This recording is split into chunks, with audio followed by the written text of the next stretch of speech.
नमस्कार मित्रांनो, आज बघूया आपण कलिंगड लागवड कशी प्रकारे करतात ते.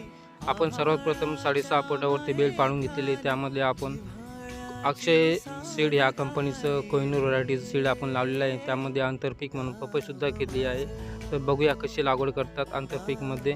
तर आपण सर्वप्रथम 6.5 फुटावरती बेल पाडून घेतले. त्यामध्ये आपण 1 ते 1.5 फुटावर अंतरावरती टरबूज लागवड केलेली आहे. त्यानंतर आपण पपई 8 फुटावरती बेडवरती लावलेले, म्हणजे 6.5 ते 8 फुटावरती आपण पपई लागवड केलेली आहे आंतरपीकमध्ये.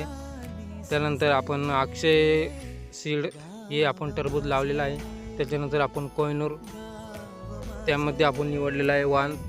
आणि पपईचं बोलायचं झालं तर पपई 15 नंबर हे आपण निवडलेलं आहे. याच्यावरती रोग प्रतिकारशक्ती भरपूर असते, त्यामुळे आपण हे निवडलेलं आहे.